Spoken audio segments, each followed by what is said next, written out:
Hello, everybody. I'd just like to give you a little more of an update about what's going on. You may not see that many regular updates for a little while, at least like a week or so, like 1 or 2 weeks. I know I haven't been putting that much out. It's been like a month since I've had my last real review. The reason for that is things are getting kind of heavy down here at the house. There's a situation going on that I can't really talk about, but it's pretty serious. So I've got to stay here at the house and kind of take care of things, just kind of hold things down, and as a result, it's kind of really weighed on my mind. You know, it's really stressful going on around here. So I'm still going to get in front of the camera now and then and just kind of talk, but things that require a lot of preparation, a lot of work, like setting up the camera, doing really complex things like I used to do. That's kind of out for a little while. I am working on some new stuff. I am writing all of the time. It's just actually getting stuff shot in the can and getting it edited. That's kind of posing the real problem, just for a lot of reasons. I am putting up new mystery disc stuff all the time, though.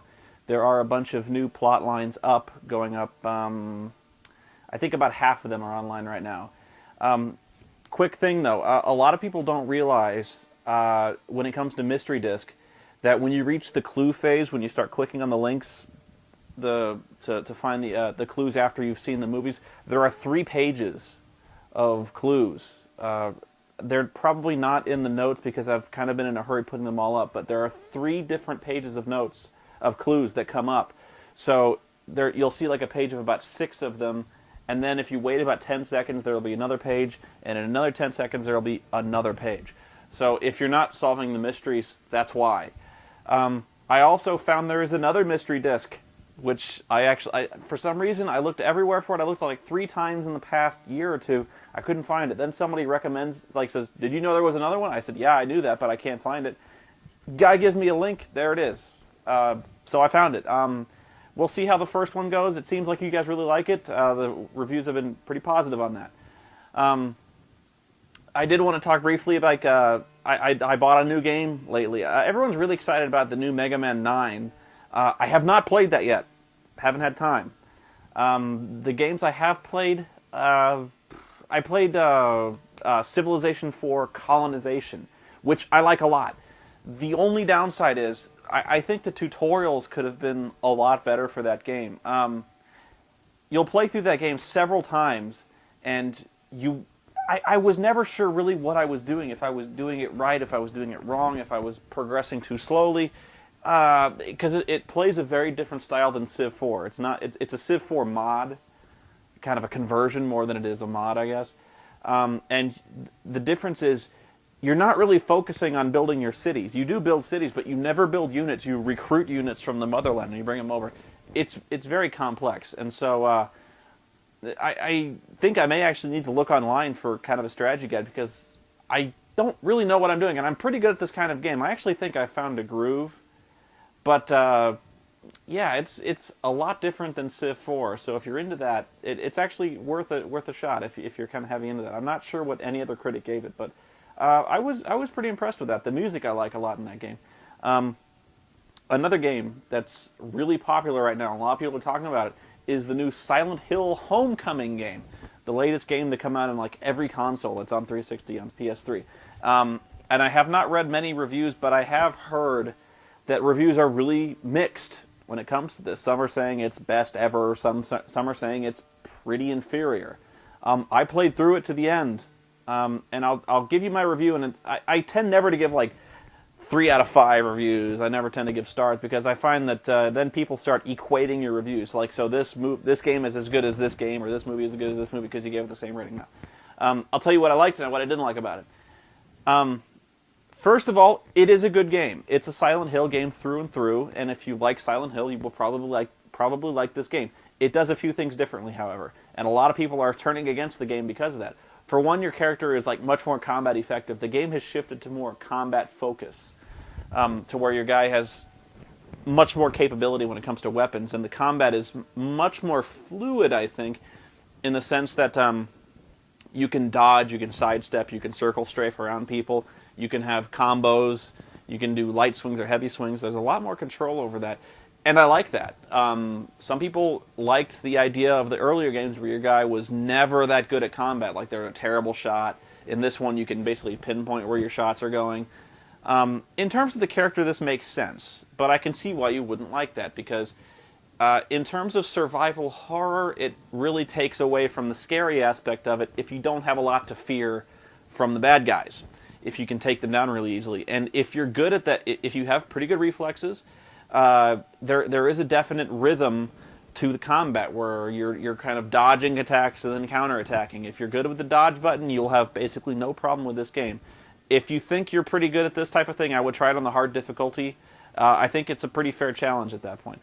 I actually thought the previous games, like Silent Hill 3, I did not like Silent Hill 3 as much as a lot of people did. A lot of people consider that the masterpiece of the series.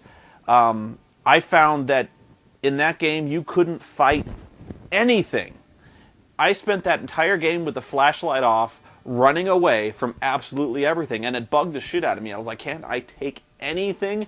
Like, yeah, sure, if you met one monster, like a dog, or like, I forget, there's like a zombie or a nurse or something like that. If you met one of those in a room, yeah, you could take it out with a melee weapon, but if you were ever outnumbered, you had to run. And so you were always on your heels, running all the time. And so a lot of people are like, yes, of course, that's horror. You're supposed to be running away. You're not supposed to be able to take anything. I think that was kind of the other extreme. So I think on one end of the extreme you have Homecoming, where you can basically take every monster you encounter, which I think makes it much less scary. And then there's Silent Hill 3, where you were absolutely sweating every monster that comes around. And so, like, you know, if you wanted to take out one of the larger monsters, it would take almost like every bullet you had out of the larger guns. That was crazy. I thought the story was actually pretty good. I thought it was predictable. I figured the story out pretty early on, I gotta tell you. I have played a lot of these games, and I have seen a lot of horror movies. It's very derivative of the movie Jacob's Ladder, which is a very good movie. It's one of the classics. But if you've seen that, I think you'll figure out a lot of what's going on. And you'll kind of recognize a lot of homages. The graphics. A lot of people were impressed with the graphics. The very few reviews I did read and I've seen on TV, they were impressed with the graphics. I was not. I got to tell you, judging from the PlayStation 3 version alone, I haven't seen the 360, the graphics on the PS3, I'm sorry, those are not next-gen graphics. I have seen better. I have seen a lot better when it comes to next-gen graphics. I thought Silent Hill 3 on the PlayStation 2 looked better than Homecoming. It's just not that impressive. I thought the character models were very low resolution. I thought the facial mapping, like the lip sync, was off all over the place. I was not impressed with that. I thought the level texturing was pretty good, and they had a really cool filter on the screen. Like when you go into the alternate world, there's like this really grainy filter. But that was in Silent Hill 3. I did not see a lot of difference. I actually thought it looked inferior to number 3. But that's just me. I also thought the level design is the level design in the Silent Hill thing is something that really needs to change. You know, earlier on in the other games, the fog was kind of necessary because drawing distances were limited, and you couldn't go in many buildings. You couldn't interact with a lot of the scenery. The level design was very, I won't say linear, but you were stuck kind of going on the places they wanted you to go to. There was not a lot of space to wander. And it's the same way in this game. It feels really, really strange when you're walking down the street and you can't interact with anything. Every door you'll run across, it'll say, this lock is jammed, I can't open it. Or, this door is locked, I can't open it. So you'll be constantly running down the street, trying doors, and they're always jammed. Like, how many doors can be jammed in one building? Like, why are they jammed? What the fuck is going on? Like after 6 months, every door just rusts shut. I don't get that. I would just like a lot more interactivity with the levels, the ability to wander, explore, kind of maybe like break into a store and make makeshift weapons. Alone in the Dark actually was kind of, I bashed that game a lot, but you know, you could really go into places and crack stuff open and make weapons, make makeshift weapons. It was a step in the right direction. Silent Hill feels really limited when it comes to the amount of interaction you have with the scenery. It just kind of feels like I'm constantly going where it wants me to go. It feels really artificial, kind of the same way with Grand Theft Auto, in the sense that you can't go into buildings. You can't. There's so much to do in Grand Theft Auto, and yet there are so many doors that are locked. You know, so you're really restricted in your choice of what you can do. Also, the endings. I'm not going to tell you what the endings are. Don't worry. But the endings for Homecoming are terrible. They are just pathetic. They're like 10-second tacked-on endings that basically resolve nothing, and in some cases are actually very confusing. You kind of watch the game and go, "That's it. That's the ending I got. After all that, that's how you send me off? Is this lame-ass ending?" And yeah, I mean it's all the game has got. So it's kind of got these very trippy, very strange endings, which are good if you had used if they would have used them as kind of cutscenes in the game. If they had made a real ending and used the scenes they used as endings as just different scenes, like hallucinatory dream sequences, it might have not have been as bad. But they really needed to work on a more satisfying closure to this game. It's kind of too focused on the multiple endings. I used to really like the multiple endings for these games. Like Silent Hill 1 actually had a really good ending. I think it's the worst possible ending in Silent Hill 1 where you win, but if you did everything wrong, it fades up and your character is kind of slumped over the wheel of the car and the horn is blaring, and I was like, that was cool. You never got out of the car. That whole thing you saw was just kind of like your final moments before death. I thought that was really cool. But they kind of lean on it too much in this game, where they kind of give like these really fuck you endings. You know, they give you these endings that are just kind of Twilight Zone-y for the sake of being Twilight Zone-y. It makes more sense if you've seen the endings, I guess. I'm kind of rambling about this, but the endings are not good. And I'll tell you, I actually got the UFO ending as in my first playthrough as the natural ending. The UFO ending, which is supposed to be like the joke entry of the series, I got that on my first playthrough. I was pissed. Okay? You know, there was like no way I was going to go play through that game again to get a serious ending when you give me the fucking UFO ending. Are you serious? Save points are really few and far between, although I didn't have as much problem with that as a lot of people complained about, because I don't suck at video games, and I did pretty well. So, I mean, I died a few times, and yeah, you have to go back, but the game is not that hard. In fact, I would say it's probably too easy. If you're good at this type of game, play it on the hard. You'll find it's not too hard. I don't know how many health packs I had at the end of the game. I thought the bosses were pretty predictable and pretty weak.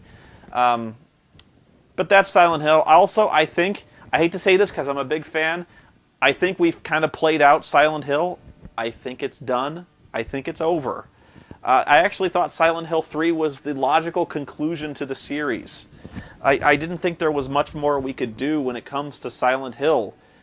Story's kind of been told, and Homecoming does not contribute that much to the overall story. It kind of makes references, but that's all they seem like, are just, hey, you made a reference to a previous game. That's cute. That's all it seemed like. The towns, you don't start in Silent Hill, but I felt the towns weren't all that distinct. I thought the level choices, the level design is kind of getting played. How many times can we go through a hospital? How many times can we go through a spooky hotel? How many times can we go through a prison or a spooky house? I guess that's kind of an indictment of the survival horror genre in general, and you'd be right. I think there needs to be some kind of revolution when it comes to the survival horror thing. I think we've kind of said everything that needs to be said when it comes to these games. I think Silent Hill is done. Is there anything new we can really bring to this series? I don't think so. When it comes to Resident Evil, I thought Resident Evil actually did a very good job of revolutionizing the series by telling a new story, by bringing something else other than the fucking T-virus. A lot of people hated that. They felt that was a betrayal of the series. I thought it was good. I thought we were bringing something new. Again, that's just me. Silent Hill, I think we kind of need to branch out if we're going to continue it at all. I think that's all I have to say about that one. I would give it a rental. You can beat it in about a day or two. There's not a lot to it. If you like the game, if you like survival horror, you'll like this one. It's kind of a weak recommendation, although I would recommend it if you're a fan. I guess that's my generalization for that series. Anyway, I'm going to go for now. I've probably gone on too long about this, but I hope that was informative. I hope that was more helpful than other reviews you might see on TV. I think you guys might be able to trust me a little more than other people, although I get the sense I'm going to get a lot of hate mail for bashing Resident Evil, Silent Hill, all that. But anyway, thanks for listening. I hope to have more updates very soon. Just play Mystery Disc until then. I think there's a lot of gameplay value in there. Check out the website. I'm going to be adding stuff to the website. I think I might actually do another movie review. Also, I have like 2 big surprises in store for you guys. Probably the biggest surprises in the history of the website. I get so much mail about the surprise I'm going to crack on you. So I think you guys are going to love it, but stay tuned, keep watching. I'm glad you guys enjoyed the videos. I'm glad you guys enjoyed the old videos. And if you guys want to send me a message, I'm always available on the website. I don't respond to private messages that much just because I'm so busy. Like, I'm working all the time. But I do answer when I can. It's just hard to sift through it all. But my discussion forums are a very active community, and they're very friendly. So, except for Wes, I think he's kind of creepy. But anyway, I'm going to go for now. Thank you for listening, and good night.